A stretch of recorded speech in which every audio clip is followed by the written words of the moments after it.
In the previous video, we have learned about the structural part of electrochemical cell. Now we will learn to write representation of galvanic cell or electrochemical cell. मतलब हम एक electrochemical cell या galvanic cell को कैसे represent करें। तो previous video में हमने देखा था कि हमने यहाँ पर दो ऐसे बीकर लिए थे और उनको हमने सॉल्ट ब्रिज से ऐसे जोड़ा था, है ना। यहाँ आपने एक मेटेलिक रॉड ली थी, इसमें भी मेटेलिक रॉड, यहाँ आपने इलेक्ट्रोलाइट्स लिए थे और वायर से कनेक्ट किया था इधर, है ना। तो अब इसको हम नोट कैसे, ये है नोट और ये यहाँ पर कैथोड की तरह एक्ट किया था, ऑक्सीडेशन हुआ था यहाँ पर और यहाँ पर रिडक्शन हुआ था। तो सबको ध्यान आ रहा होगा ये। तो एन इलेक्ट्रोकेमिकल सेल और galvanic cell consist of two electrode, anode and cathode. The electrolyte solution containing these electrodes are called half cell. इसको हमने हाफ सेल बोला था, ये भी हाफ सेल था। And when these two half cell combined to each other with the help of salt bridge then they will form a cell. कौन सा cell बना रहे थे तब? ये इलेक्ट्रोकेमिकल सेल, ठीक है। The following conventions are use to represent the electrochemical cell. अब इसे रिप्रेजेंट कैसे करें? क्या बार बार हमें ये डायग्राम ड्रॉ करना पड़ेगा? नहीं। तो इसे रिप्रेजेंट करने के लिए कुछ कन्वेंशंस हैं। तो जो कन्वेंशंस हैं वो आपको क्या फॉलो करने हैं? फर्स्ट बात आपको ये ध्यान रखनी है, galvanic cell is represented by writing the anode on the left hand side and cathode on the right hand side. यानी एनोड आप कहाँ लिखेंगे? एनोड कौन सा पार्ट जहाँ पर क्या हुआ है? ऑक्सीडेशन। ये आपको कहाँ लिखना है? लेफ्ट हैंड साइड पर, लेफ्ट हैंड साइड, ठीक है। और कैथोड आप कहाँ लिखेंगे? कैथोड पर क्या हुआ था? रिडक्शन,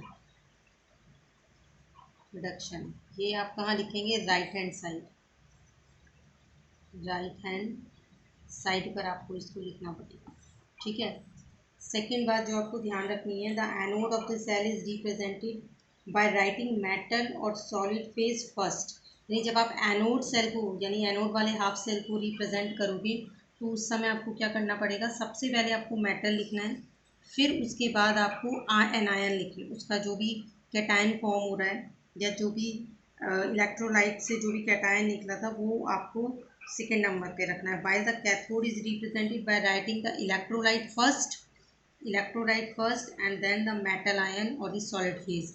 मतलब यहाँ पर जब आप एनोड को रिप्रेजेंट करोगे तो सबसे पहले आपको मेटल आयन लिखना है, ठीक है, metal.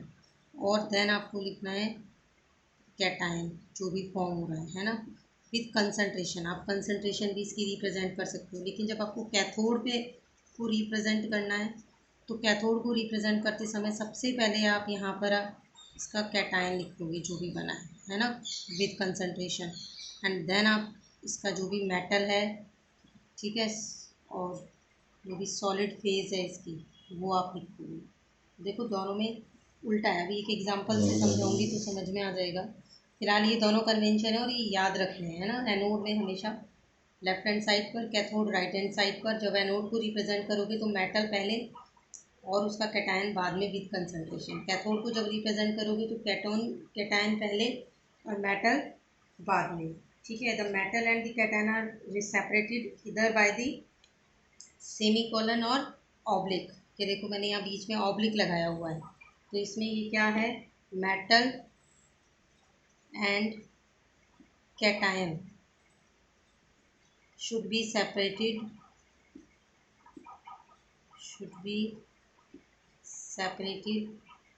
by semicolon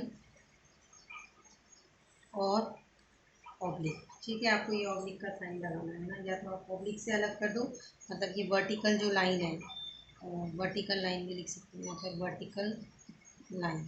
vertical line से इसको अलग कर दो। जैसे फॉर एग्जांपल इस वाले केस में हमने यहाँ पर जिंक की ये रोड ली थी, यहाँ ये कॉपर था। तो यहाँ इस वाले हाफ सेल में क्या हुआ था? जिंक +2 में कन्वर्ट हुआ था और यहाँ पर कॉपर +2 कॉपर में चला गया था। तो हमारा फर्स्ट कन्वेंशन क्या है कि एनोड को लेफ्ट हैंड साइड पर और कैथोड को राइट हैंड साइड पर। यानी सबसे पहले इसकी बात करेंगे एनोड की। तो एनोड में मेटल को पहले लिखना है, कैटायन को बाद में लिखना है। तो इसकी मेटल ये है जिंक, यानी हम ऐसे लिख सकते हैं जिंक सेपरेट किससे होना चाहिए, वर्टिकल लाइन या सेमी कोलन से, तो वर्टिकल लाइन लगा दी। ठीक है, जिंक प्लस 2 कैटायन होना चाहिए, तो ये जिंक प्लस 2 आ गया। यहाँ पर आप अब इसको ऐसे रिप्रेजेंट कर सकते हो। दूसरा एक तरीका क्या है, कई बार आपको बुक्स में ऐसे जिंक प्लस 2 और साथ में यहाँ पर इसकी कंसंट्रेशन भी लिखी हुई मिलेगी कि एक्वस सॉल्यूशन के अंदर इस आयन की कंसंट्रेशन है कितनी, जो आपने अंदर इलेक्ट्रोलाइट लिया हुआ है यहाँ पर, है ना। इसी तरह से अगर कैथोड है तो कैथोड में आपको क्या करना पड़ेगा, सबसे पहले क्या लिखना है, कैटायन Cu+2। ठीक है, वर्टिकल लाइन से अलग कर देंगे, then metal ion in solid phase, या इसी को भी Copper+2 with concentration, then oblique और कॉपर। तो ये देखो अपने लेफ्ट हैंड साइड पर एनोड को और राइट हैंड साइड पर कैथोड को नोट किया है ना, रिप्रेजेंट किया। ये हाफ सेल है और ये भी एक हाफ सेल है। इन दोनों को, तो फोर्थ कन्वेंशन हमारा क्या आता है, जब दोनों सेल को डिफरेंस करने के लिए, दोनों सेल को अलग करने के लिए हम क्या करते हैं, the salt bridge which separate the two half cell is indicated by two vertical line. दोनों हाफ सेल को कौन अलग कर रहा है, सॉल्ट ब्रिज। तो सॉल्ट ब्रिज को कैसे रिप्रेजेंट करें, salt bridge which separate two half cell is represented by two vertical lines। ठीक है, तो जैसे इसी सेल को देखते हैं, तो इसमें हम कैसे रिप्रेजेंट करेंगे, जिंक+2, सपोज करो 1m का सॉल्यूशन है, यहाँ पर ये हो गया एनोड, कैथोड में Cu+2 एंड Cu। अभी इन दोनों के बीच में जो सॉल्ट ब्रिज है उसको हम कैसे रिप्रेजेंट करेंगे, ऐसे। समझ में आ गया। तो ये आपने एक कंप्लीट सेल का क्या कर दिया, रिप्रेजेंटेशन। ये कंप्लीट सेल रिप्रेजेंट हो गया। ठीक है, कंप्लीट सेल का रिप्रेजेंटेशन हो गया। इसी तरह से आप एक और एग्जांपल ले सकते हो। एक और एग्जांपल हम यहाँ पर ले सकते हैं, जैसे एक CuAgNO3 सेल है, CuAgNO3 सेल, इसको हमें रिप्रेजेंट करना है। CuAgNO3 सेल को रिप्रेजेंट करने के लिए अब हमें ये पता होना चाहिए कि किसका ऑक्सीडेशन हो रहा है, किसका रिडक्शन हो रहा है। तो यहाँ पर जनरली होता क्या है कि जो कॉपर है वो Cu+2 के अंदर कन्वर्ट हो जाता है 2 इलेक्ट्रॉन को लॉस करके, और Ag+2 से यहाँ पर Ag बनता है। तो यहाँ ऑक्सीडेशन हो रहा है और यहाँ पर रिडक्शन हो रहा है। अब मैं डायग्रामेटिकली नहीं, मुझे रिप्रेजेंट करना है इस सेल को, तो मैं इस सेल को रिप्रेजेंट कैसे करूँगी, सबसे पहले क्या लिखना पड़ेगा, एनोड। तो एनोड इस तरह से Cu+2, सॉल्ट ब्रिज जो दोनों हाफ सेल को सेपरेट कर रहे हैं। ठीक है, Ag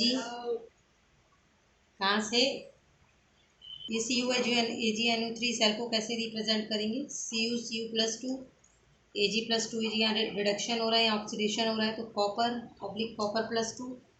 ये एनोड सेल को आपने रिप्रेजेंट किया, ये सॉल्ट ब्रिज को रिप्रेजेंट किया यहाँ पर, और इसी तरह से ये यहाँ पर कैथोड का रिप्रेजेंटेशन हो गया। तो इस तरह से आप एक सेल को यहाँ पर रिप्रेजेंट कर सकते हो, उसको नोट कर सकते हो कि किस तरह से इलेक्ट्रोकेमिकल सेल जो है वो वर्क कर रहा है। ठीक है, तो ये इस तरीके से आप एक गैल्वेनिक सेल को रिप्रेजेंट कर सकते हो। अब यहाँ बस जो याद रखने वाली बात है वो यही याद रखने वाली बात है कि ऑक्सीडेशन कहाँ हो रहा है, रिडक्शन कहाँ हो रहा है। तो हमेशा याद रखना है आपको कि मैंने एक ट्रिक भी बताई थी, LOAN लोन, कि लेफ्ट हैंड साइड पर ऑक्सीडेशन होगा वो एनोड की तरह काम करेगा, और चार्ज कौन सा होगा, नेगेटिव। ध्यान होगा ये, है ना, यहाँ ऑक्सीडेशन होगा और हमेशा लेफ्ट हैंड साइड पर होगा। ठीक है, तो ये ट्रिक आपको अपने दिमाग में रखनी है। इसके अलावा 2 वर्ड और होते हैं, LEO and GER. LEO loss of